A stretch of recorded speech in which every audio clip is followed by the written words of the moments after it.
Hi everyone, this is Sai Kumar. Welcome back to Sri Sai tutorial.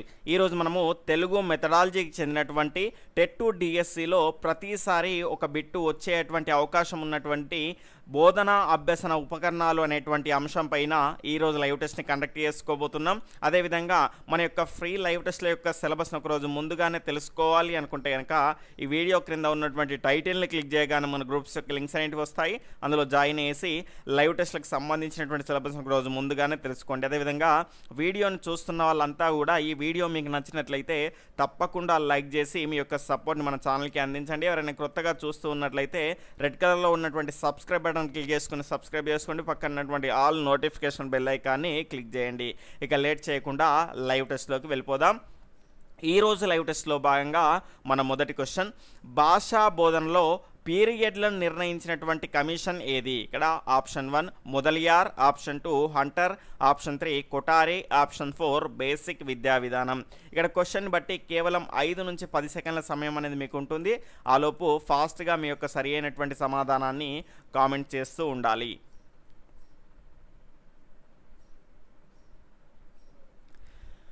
ఇక్కడ దీని యొక్క సరి అయినటువంటి సమాధానం ఆప్షన్ 1 మొదలియార్ కమిషన్ అండి. భాషా బోధనలో కనుక చూసుకుంటే ఖచ్చితంగా పీరియడ్లు నిర్ణయించినటువంటి కమిషన్ ఏది అంటే మొదలియార్ కమిషన్ అండి. తర్వాత రెండవ క్వశ్చన్, విద్యార్థులకు కలిగేటువంటి అనుభవాలకు ప్రధాన మాధ్యమాలుగా ఉండి అభ్యసనకు జ్ఞాన సముపార్జనకు తోడ్పడేవి? ఆప్షన్ 1 బోధనోపకరణాలు, ఆప్షన్ 2 జ్ఞానేంద్రియాలు, option 3 interactive learning material, option 4 1 and 3.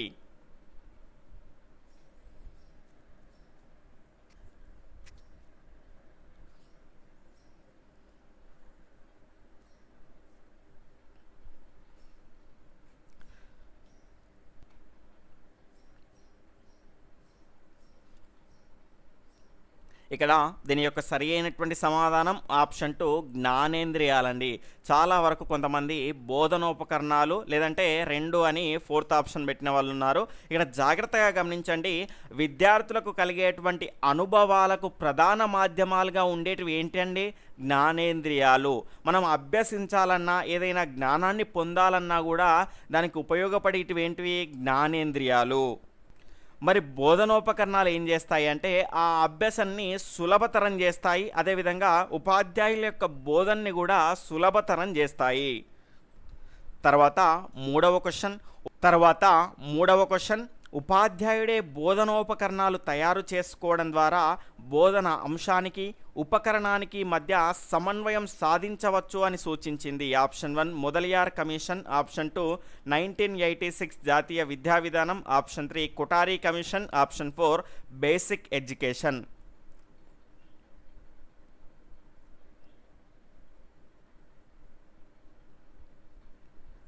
ఇక్కడ దీని యొక్క సరైనటువంటి సమాధానం ఆప్షన్ 2 జాతీయ విద్యా విధానం అండి. ఇక్కడ ఉపాధ్యాయుడే బోధనోపకరణాన్ని తయారు చేసుకోవడం ద్వారా బోధన అంశానికి, ఫర్ ఎగ్జాంపుల్ ఇప్పుడు నేను అగ్నిపర్వతాల గురించి బోధించాలి అనుకున్నాను అనుకోండి, ఒక మట్టితో ఆ నమూనాను చేసి బోధించడం ద్వారా ఏమవుతుంది?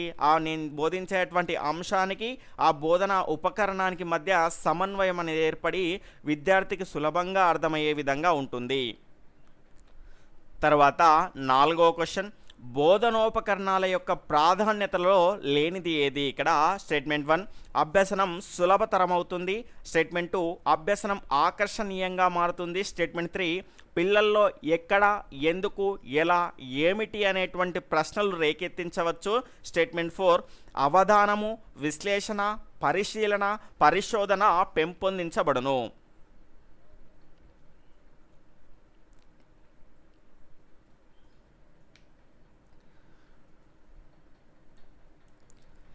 ఇక్కడ దీని యొక్క సరి అయినటువంటి సమాధానం ఆప్షన్ 4 అండి. ఇక్కడ అవధానము, విశ్లేషణ, పరిశీలన, పరిశోధన పెంపొందించబడేవి వేటి ద్వారా అంటే బోధనోపకరణాల ద్వారా కాదండి, జ్ఞానేంద్రియాల ద్వారా. మనకేమవుతుంది అంటే అవధానం, ఏదైనా ఒక అంశం పైన ఇంట్రెస్ట్, విశ్లేషణ కానీ పరిశీలన కానీ పరిశోధన దేని ద్వారా పెంపొందించబడుతుంది? జ్ఞానేంద్రియాల ద్వారా పెంపొందించబడుతుంది.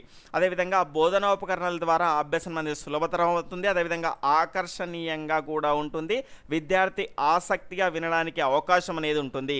బోధనోపకరణాలు చూపెట్టడం ద్వారా ఎక్కడ, ఎందుకు, ఎలా, ఏమిటి అని ప్రశ్నలు అనేటివి ఖచ్చితంగా పిల్లలకు వస్తాయి. కాబట్టి ఇవి 3 సరైనది, 4వది సరి అయినది కాదు.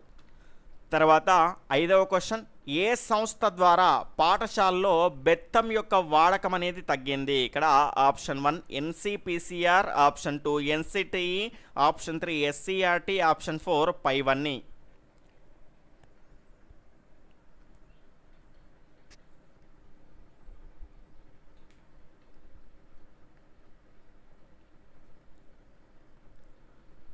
ఇక్కడ దీని యొక్క సరి అయినటువంటి సమాధానం ఆప్షన్ 1 ఎన్సిపిసిఆర్ అండి. దీని యొక్క ఫుల్ ఫామ్ కనుక చూసుకుంటే national commission for protection of child rights అండి. National commission for protection of child rights, దాన్ని తెలుగులో కూడా అడుగుతాడు. భారతీయ బాలల హక్కుల పరిరక్షణ సంస్థ. ఇది స్థాపించడం ద్వారా ఏమైంది అంటే పిల్లల యొక్క హక్కులను రక్షించాలి కాబట్టి, ఖచ్చితంగా పిల్లల్ని కొట్టకూడదు కాబట్టి పాఠశాలలో బెత్తం వాడకం తగ్గడానికి కారణమైనటువంటి సంస్థ ఏది అంటే ఎన్సిపిసిఆర్.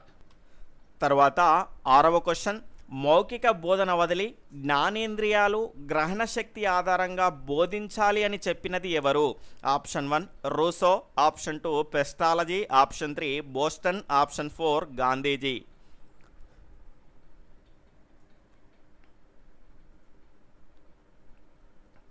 ఇక్కడ దీని యొక్క సరైనటువంటి సమాధానం ఆప్షన్ 1 రూసో అండి. రూసో ఏం చెప్పాడు అంటే మౌఖిక బోధన అంటే ఉపన్యాస పద్ధతిలో బోధించడం కన్నా జ్ఞానేంద్రియాలు గ్రహణ శక్తి అంటే బోధనోపకరణాలు ఉపయోగించడం ద్వారా ఏమవుతుంది అంటే ఆ బోధన అనేది ఆకర్షణీయవంతంగా, అదేవిధంగా సులభంగా, ఎఫెక్టివ్గా ఉంటుంది. కాబట్టి ఖచ్చితంగా జ్ఞానేంద్రియాలు గ్రహణ శక్తి ఆధారంగా బోధించాలి అని చెప్పింది ఎవరు అంటే రూసో. తర్వాత 7వ క్వశ్చన్, ఈ క్రింది వాటిలో సరికానిది ఏది? స్టేట్మెంట్ 1 పెస్టాలజీ జ్ఞానేంద్రియాలు గ్రహణ శక్తి ఆధారంగా బోధించారు. స్టేట్మెంట్ 2 ఈయన ఐచ్ఛిక పద్ధతిని ప్రతిపాదించారు. సరికానిది ఏది అనడం జరిగింది. ఆప్షన్ 1 1, 2, ఆప్షన్ 2 1 మాత్రమే, ఆప్షన్ 3 2 మాత్రమే, ఆప్షన్ 4 ఏది కాదు.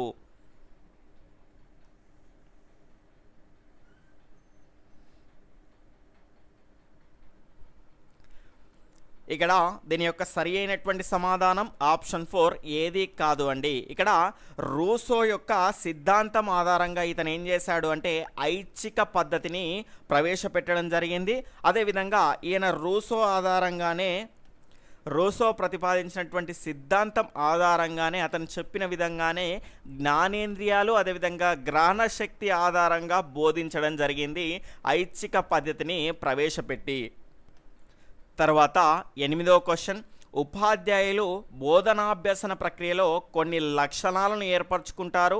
ఆ లక్ష్య సాధనకు ఉపయోగించినటువంటి సాధనాలే బోధనోపకరణాలు అని తెలియజేసింది ఎవరు? Option 1 Humayun Kabir, option 2 Kompelli Anjaneya Sastri, option 3 Boston, option 4 Gandhiji.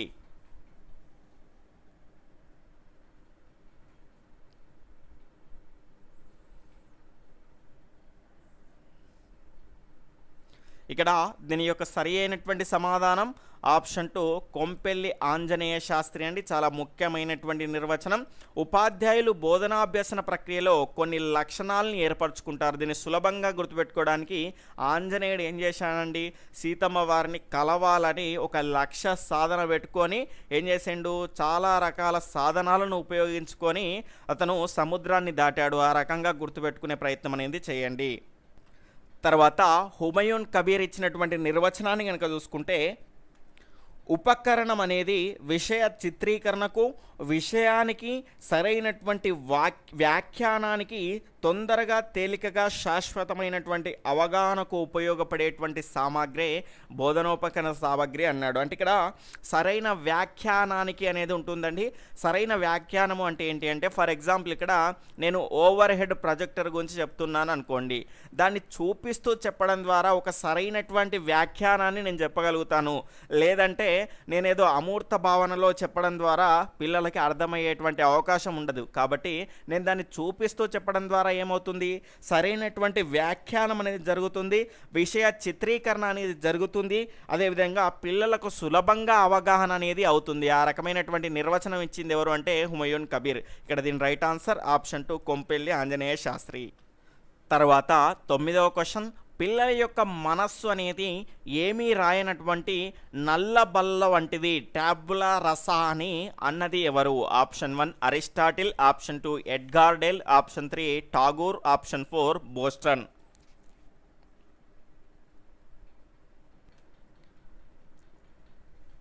ఇక్కడ దీని యొక్క సరి అయినటువంటి సమాధానం ఆప్షన్ 1 అరిస్టాటిల్ అండి. అరిస్టాటిల్ గారు పిల్లల యొక్క మనస్సు అనేది ఏమీ రాయనటువంటి నల్ల బల్ల వంటిది, ట్యాబులా రసా అని తెలియజేసింది ఎవరు అంటే అరిస్టాటిల్. తర్వాత 10వ క్వశ్చన్, ప్యాట్రిషియారిఫ్ ప్రకారంగా వరుసగా చూడడము, చదవడము, చెప్పడం ద్వారా ఎంత శాతం గుర్తుంటుంది? Option 1 10%, 20%, 30%, option 2 10%, 30%, 70%, option 3 30, 10, 70%, option 4 20, 30, 70%. ఫాస్ట్గా మీ యొక్క సరి అయినటువంటి సమాధానాన్ని కామెంట్ చేస్తూ ఉండండి. అదేవిధంగా వీడియోని ఇంకా ఎవరైనా లైక్ చేయని వాళ్ళు ఉంటే తప్పకుండా లైక్ చేయగలరు.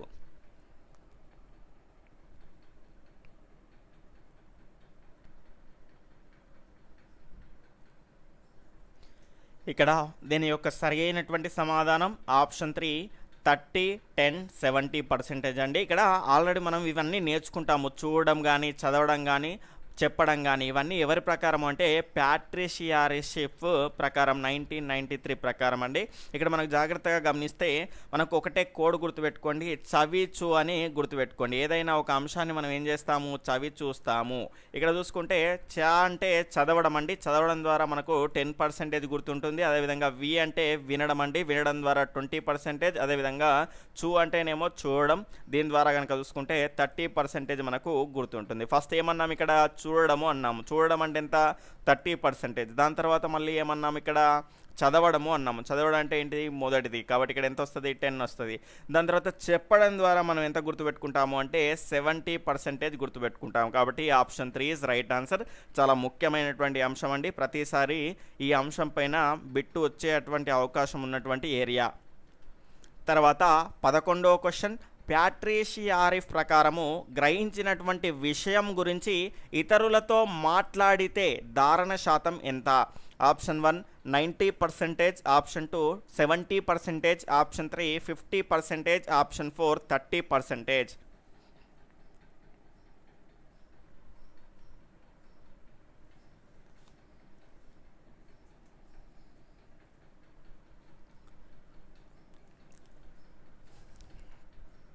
ఇక్కడ దీని యొక్క సరి అయినటువంటి సమాధానం ఆప్షన్ 2 70% అండి. ఇక్కడ చెప్పడం ద్వారా, ఇతరులకు చెప్పడం ద్వారా ఎంత ధారణ శాతం ఉంటుంది అంటే మనం ఈజీగా పెట్టేస్తాం. కానీ అతడు కొంత థియరటికల్గా మనకు అడగడం జరిగింది, అంటే అప్లికేబుల్గా అడిగినటువంటి క్వశ్చన్ అండి. గ్రహించినటువంటి విషయం గురించి ఇతరులతో మాట్లాడితే, అంటే ఇతరులతో మాట్లాడడం అంటే ఏంటంటే చెప్పడమే కదా, ఆ రకంగా చెప్పడం ద్వారా మనకి ఎంతవరకు ధారణలో ఉంటుంది అంటే 70%. కొన్ని బీఎడ్ బుక్కుల్లో ఇది 80% అని ఉంటుంది. ఇక్కడ ఆప్షన్లను బట్టి మనం వెళ్ళిపోవాలి.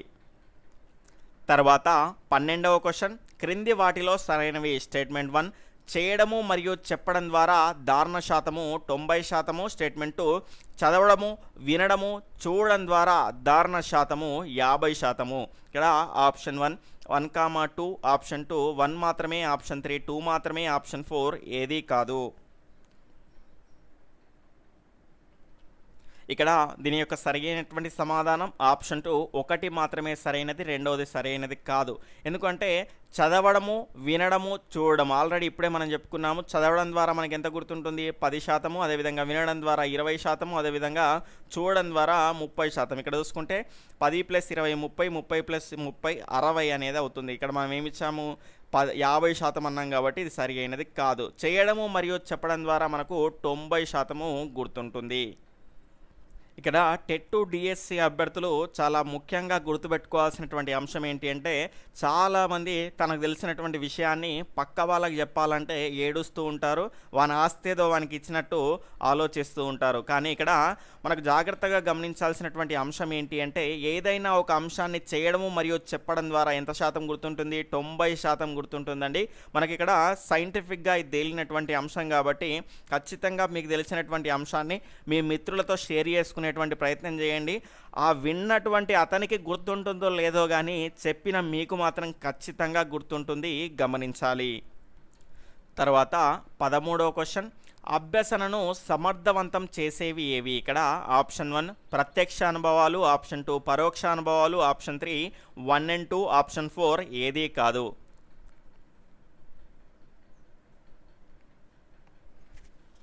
ఇక్కడ దీని యొక్క సరి అయినటువంటి సమాధానం ఆప్షన్ 1 ప్రత్యక్ష అనుభవాలండి. ఇక్కడ అనుభవాల్ని కనుక చూసుకుంటే మనకు రెండు రకాలుగా ఉంటాయి. ఒకటి ప్రత్యక్ష అనుభవాలు, రెండవది పరోక్ష అనుభవాలు. ప్రత్యక్ష అనుభవాల్లో కనుక చూసుకుంటే విద్యార్థులు జ్ఞానేంద్రియ ద్వారా వస్తువుల్ని పరిశీలించడం వల్ల కలిగేటువంటి అనుభవాల్ని మనం ఏమంటాము అంటే ప్రత్యక్ష అనుభవాలు అంటాము. ఉదాహరణ కనుక చూసుకుంటే చిత్రాలని గీయడం కానీ సేకరించడం, అదేవిధంగా సమాచారాన్ని సేకరించడం, నమూనాల్ని తయారు చేయడం, ప్రయోగాలు చేయడం కానీ, ప్రయోగానికి పరికరాల యొక్క సేకరణ కానీ, విజ్ఞాన విహారయాత్రల్లో అంటే క్షేత్ర పర్యటనలో పాల్గొనడం, ఇవన్నీ కూడా ప్రత్యక్ష అనుభవాలు. ప్రత్యక్ష అనుభవాల వలన అభ్యసన అనేది సమర్థవంతం అవుతుంది. తర్వాత 14వ క్వశ్చన్, మాట్లాడే బొమ్మ ఏ రకమైనటువంటి అభ్యసన సామగ్రి? ఆప్షన్ 1 తయారు చేసుకోవలసినవి, ఆప్షన్ 2 సేకరించుకోవలసినవి, స్టేట్మెంట్ 3 కొనుగోలు చేయవలసినవి, ఆప్షన్ 4 సరఫరా చేయవలసినవి.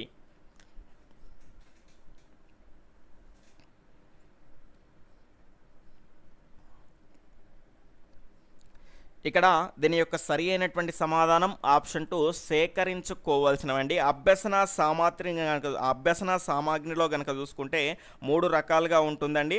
ఒకటి తయారు చేసుకోవాల్సినవి, రెండవది సేకరించుకోవాల్సినవి, మూడవది కొనుగోలు చేయాల్సినవి లేదా సరఫరా చేయాల్సినవి. కొనుగోలు చేయాల్సిన వాటిని మనం సరఫరా చేయాల్సినవి అంటాము. ఇక్కడ చూసుకుంటే సేకరించుకోవాల్సినటువంటి వాటిలో మనకు ఏమేమి వస్తాయంటే కథలు, లేఖలు, పత్రికలు, కార్టూన్లు, వార్తాపత్రికలు, అదేవిధంగా బాలగేయాలు, అభినయ గేయాలు, ముఖ్యంగా మాట్లాడే బొమ్మ అనేది వస్తుంది. మీ అందరికీ డౌట్ రావచ్చు, మాట్లాడే బొమ్మ అనేది కొనుక్కుంటే దొరకదా అని. మన టెక్స్ట్ బుక్లో మాత్రం ఖచ్చితంగా మనకు ఎందులో ఇచ్చాడండి? ఇది సేకరించుకోవాల్సినటువంటి అంశాల్లో ఇచ్చాడు.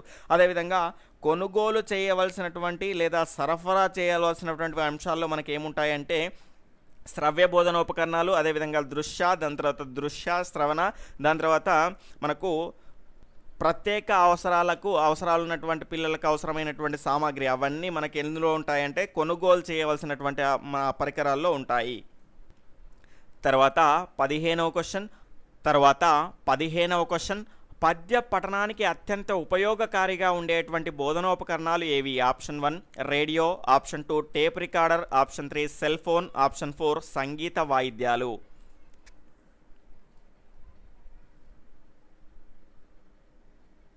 ఇక్కడ దీని యొక్క సరి అయినటువంటి సమాధానం ఆప్షన్ 2 టేప్ రికార్డర్ అండి. ఇక్కడ పద్య పఠనానికి ఏ రకంగా ఉపయోగపడుతుంది అంటే విద్యార్థి పద్యాన్ని పాడేటప్పుడు మనం ఏం చేయాలి అంటే ఆ పఠించేటప్పుడు ఆ టేప్ రికార్డర్ ద్వారా రికార్డ్ చేయడం ద్వారా తాను ఎక్కడ తప్పుగా పలుకుతున్నాడు, ఏ రకంగా సక్రమంగా పలకాలి అనేటువంటి విషయాలను తెలుసుకొని పద్య పఠనాన్ని చక్కగా చేస్తాడు కాబట్టి ఆ రకంగా ఉపయోగపడుతుంది. అదేవిధంగా విద్యార్థుల్లో పఠన సామర్థ్యాన్ని, అదేవిధంగా భాషా ప్రయోగశాలలో కనుక చూసుకుంటే చాలా ముఖ్యమైనటువంటిది ఏంటి అంటే టేప్ రికార్డరు. అదేవిధంగా మనకు ఉచ్చారణ యొక్క సామర్థ్యాన్ని పెంపొందించడానికి కూడా ఉపయోగపడేది ఏంటి అంటే టేప్ రికార్డర్.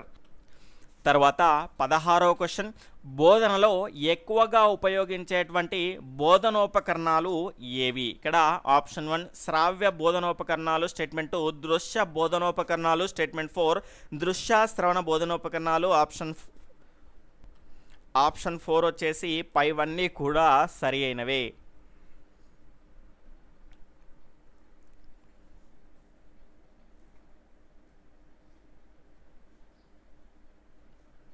ఇక్కడ దీని యొక్క సరి అయినటువంటి సమాధానం ఆప్షన్ 2 దృశ్య బోధనోపకరణాలండి. ఈ దృశ్య బోధనోపకరణాలు కనుక చూసుకుంటే మళ్ళీ 2 రకాలు ఉంటాయి, వ్యక్తిగతమైనవి అదేవిధంగా సామూహికమైనవి. ఇవి వ్యక్తిగతమైనటువంటి అంశాల్లో మనం ఇప్పుడు చూసుకుంటున్నాం. ఇక్కడ పాఠ్య పుస్తకాలు అదేవిధంగా వార్తాపత్రికలు, కరపత్రికలు, పరిశీలన గ్రంథాలు ఇవన్నీ కూడా వ్యక్తిగతమైనటువంటి బోధనోపకరణాలు.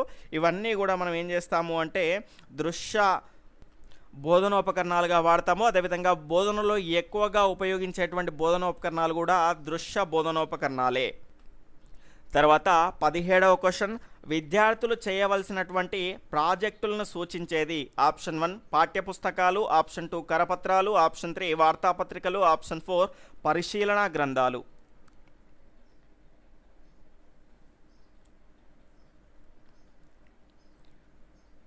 ఇక్కడ దీని యొక్క రైట్ ఆన్సర్ ఆప్షన్ 1 పాఠ్య పుస్తకాలండి. విద్యార్థులకు సంబంధించినటువంటి భాషా నైపుణ్యాలు LSR-W నేర్పడానికి కానీ అదేవిధంగా మనకు పుస్తకాల్లో మనకు ఉంటాయండి పిల్లలు చేయవలసినటువంటి కృత్యాలు అని. ఆ రకంగా ప్రాజెక్టుల్ని సూచించేవి ఏంటి అంటే పాఠ్య పుస్తకాలు, వాచకాలు. అంటే పాఠ్య పుస్తకాలని మనము వాచకాలు అంటాము. తర్వాత 18వ క్వశ్చన్, ఉపాధ్యాయులకు విద్యార్థులకు కావాల్సినటువంటి సంక్షిప్త సమాచారాన్ని అందించేవి. ఆప్షన్ 1 కరపత్రాలు, ఆప్షన్ 2 వార్తాపత్రికలు, ఆప్షన్ 3 పరిశీలన గ్రంథాలు, ఆప్షన్ 4 గోడ పత్రికలు.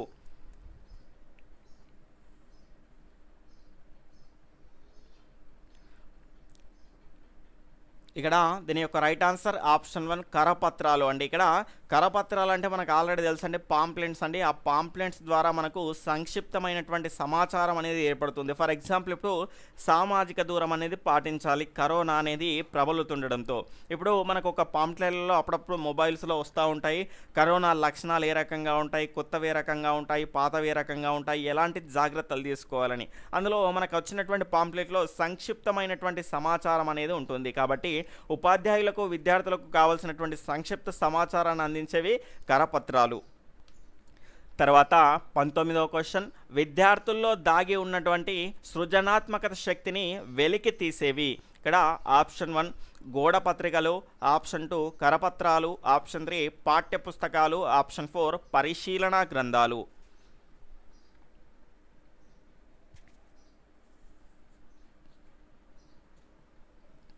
ఇక్కడ దీని యొక్క సరి అయినటువంటి సమాధానం ఆప్షన్ 1 గోడ పత్రికలండి. గోడ పత్రికలని కనుక చూసుకుంటే విద్యార్థుల చేత చేయించినటువంటి ఒక మంచి కృత్యాలను మనం వాల్ పోస్టులుగా మనం పెడతామండి. ఉపాధ్యాయులు కనుక చూసుకుంటే విద్యార్థులను ప్రోత్సహించి విద్యార్థుల చేత కవితలు రాయించడం కానీ ఏదైనా ఒక పాఠ్యాంశానికి సంబంధించినటువంటి బొమ్మలు వేయించి గోడకు అతికించడం కానీ అదేవిధంగా పద్యాలు కానీ గేయాలు కానీ రాపించి గోడకు అతకబెట్టడాన్ని మనం ఏమంటాము అంటే ఆ గోడ పత్రికలు అంటాము. వీటి ద్వారా ఏమవుతుంది, ఈ రకంగా కొంతమంది పిల్లలు రాయడం ద్వారా ఇతర పిల్లలు కూడా రాయాలి, మేము కూడా రాయాలి ఖచ్చితంగా, ఈ రకంగా మా యొక్క పేరు కూడా ఆ గోడ పైన ఉండాలి అని ఏం చేస్తారు, వాళ్ళు కూడా మోటివేట్ అయ్యి ఖచ్చితంగా వాళ్ళు కూడా చేస్తారు. కాబట్టి ఈ రకమైనటువంటి గోడ పత్రికల ద్వారా సృజనాత్మకత అనేది మనకు బయటికి వస్తుంది. తర్వాత 20వ క్వశ్చన్, ఏ రాష్ట్రంలో తోలు బొమ్మలాట ద్వారా బోధనాభ్యాసన జరుగుతుంది. Option 1 Andhra Pradesh, option 2 Uttarakhand, option 3 Kerala, option 4 Uttar Pradesh.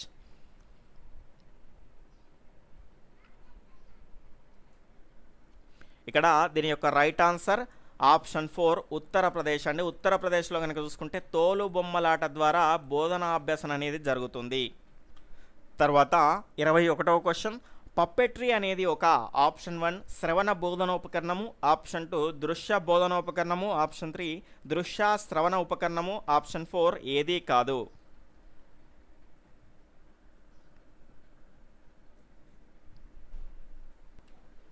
ఇక్కడ దీని యొక్క సరి అయినటువంటి సమాధానం ఆప్షన్ 2 దృశ్య బోధనోపకరణం అండి. ఇక్కడ పప్పెట్లు వేరు, పప్పెట్రీ వేరండి. పప్పెట్లు అంటేనేమో దృశ్య శ్రవణ పరికరాల కిందకి వస్తాయి, పప్పెట్రీ అంటేనేమో మనకు దృశ్య బోధనోపకరణం కిందకే వస్తుంది. ఇక్కడ మనము ఆల్రెడీ మనకు తెలుసు తోలుతో కానీ ప్లాస్టిక్తో కానీ కాగితంతో చేసినటువంటి వాటిని ప్రదర్శించడానికి మనం ఏం చేస్తాము, కర్ర పుల్లలు కానీ చేతి వేళ్ళకు కానీ ఈ రకంగా మనం పెట్టుకొని ఏం చేస్తాము, పప్పెట్స్కి సంబంధించినటువంటి ప్రదర్శన అనేది చేస్తూ ఉంటాము. ఆ చేతి వేళ్ళకు పెట్టుకున్న వాటిని మనం ఏమంటాము అంటే గ్లౌస్ పప్పెట్లు అంటాము. అంటే ఈ రకమైనటువంటి చేతి వేళ్ళకు ఆ పప్పెట్లు వేసుకొని మనం వాటిని చూపిస్తేనేమో పప్పెట్రీ అంటాము. అట్లా కాకుండా దాని గురించి మనం చెప్తూ ఉన్నాం అనుకోండి, అది దృశ్య శ్రవణ ఉపకరణం అవుతుంది. అలా కాకుండా చెప్పకుంటే మాత్రం దృశ్య బోధన ఉపకరణం అవుతుంది. తర్వాత 22వ క్వశ్చన్, త్రిపార్శ్వ ఉపకరణాలు తయారు చేయడానికి శిక్షణ ఇచ్చేటువంటి సంస్థ ఏది? Option 1 SIET, option 2 CCERT, option 3 NCERT, option 4 SCERT.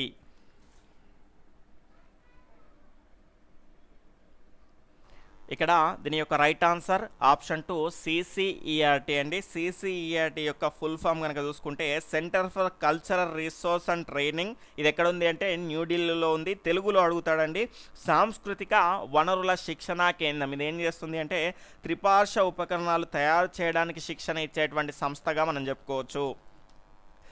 తర్వాత 23వ క్వశ్చన్, క్రింది వాటిలో సరైనవి. స్టేట్మెంట్ 1, నల్ల బల్లపై చేతి వ్రాత మొదటగా ఎడమవైపు ప్రారంభించాలి. స్టేట్మెంట్ 2, ఇంటరాక్టివ్ బోర్డ్స్పై మార్కర్ పెన్ ద్వారా రాస్తారు. ఇక్కడ ఆప్షన్ 1 1, 2, ఆప్షన్ 2 1 మాత్రమే, ఆప్షన్ 3 2 మాత్రమే, ఆప్షన్ 4 ఏదీ కాదు.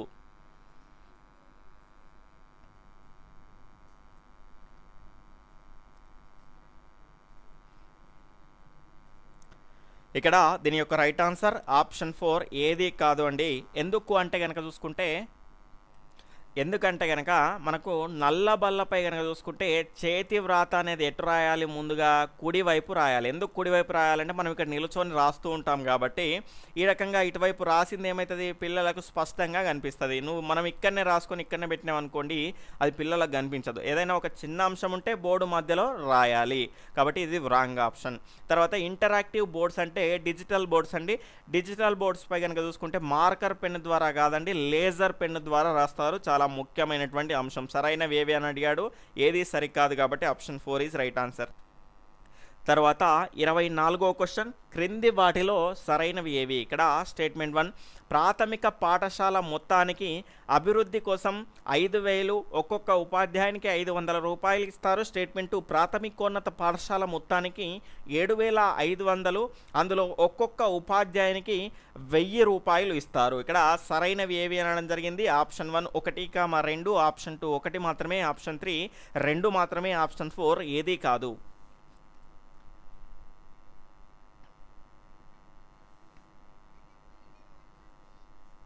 ఇక్కడ దీని యొక్క సరి అయినటువంటి సమాధానం ఆప్షన్ 2 1 మాత్రమే సరైనది, రెండవది సరి అయినది కాదు. ప్రాథమిక పాఠశాల మొత్తానికి కనుక చూసుకుంటే 5,000 రూపాయలు ఇవ్వడం జరుగుతుంది. అదేవిధంగా ఒక్కొక్క ఉపాధ్యాయునికి బోధనోపకరణాల కోసము 500 రూపాయలు అనేవి ఇవ్వడం జరుగుతుంది. అదేవిధంగా ప్రాథమికోన్నత పాఠశాలలో అయితే 7,500 రూపాయలు ఇస్తారు. కానీ ఒక్కొక్క ఉపాధ్యాయునికి ఇచ్చేది ఏంటి అంటే సులభంగా గుర్తుపెట్టుకోవాలి, 7,500 అందుకే ఒక 0 కడి చేస్తే 750 రూపాయలు ఇస్తారు. అదేవిధంగా ఉన్నత పాఠశాల అయితే గనక పాఠశాలకు 10,000 రూపాయలు ఇస్తారు. అదేవిధంగా ఒక్కొక్క ఉపాధ్యాయునికి బోధనోపకరణాలకు ఎంత ఇస్తారంటే 1,000 రూపాయలు ఇవ్వడం జరుగుతుంది. తర్వాత ఈరోజు ప్రశ్న యొక్క సమాధానాన్ని క్రింద లైవ్ చాట్లో కాకుండా ఖచ్చితంగా కామెంట్ సెక్షన్లో తెలియజేసి మీకు వచ్చినటువంటి మార్కులు, అదేవిధంగా ఈ టెస్ట్ పైన మీ యొక్క అభిప్రాయాన్ని, ఈ టెస్ట్లో లాస్ట్లో అడిగినటువంటి ప్రశ్న యొక్క సమాధానాన్ని తప్పకుండా తెలియజేయండి. 25వ క్వశ్చన్, సాంకేతికత కూడినటువంటి చలనరహితమైనటువంటి ఆధునిక దృశ్య బోధనోపకరణము ఏది? దీని యొక్క సరి అయినటువంటి సమాధానాన్ని క్రింద కామెంట్ సెక్షన్లో తెలియజేయండి. అదేవిధంగా రేపటి సిలబస్ని కనుక చూసుకుంటే నిరంతర సమగ్ర మూల్యాంకనం CCE పైన రేపు లైవ్ టెస్ట్ అనేది ఉంటుంది. ఓకే ఫ్రెండ్స్, మీ విలువైనటువంటి సమయాన్ని కేటాయించి ఈ లైవ్ టెస్ట్లో పాల్గొన్న అందరికీ కూడా ధన్యవాదాలు. అదేవిధంగా ఆ వీడియోని చూస్తున్న వాళ్ళంతా కూడా తప్పకుండా లైక్ చేయండి, మీ మిత్రులకు షేర్ చేయండి. ఎవరైనా కొత్తగా చూస్తూ ఉన్నట్లయితే రెడ్ కలర్లో ఉన్నటువంటి సబ్స్క్రైబ్ బటన్ క్లిక్ చేసుకొని సబ్స్క్రైబ్ చేసుకోండి. పక్కన ఉన్నటువంటి ఆల్ నోటిఫికేషన్ బెల్ ఐకాన్ని క్లిక్ చేయడం ద్వారా నేను చేసేటువంటి ప్రతి వీడియో మీకు నోటిఫికేషన్ రూపంలో వస్తుంది. Okay friends, bye, take care, Jai Hind.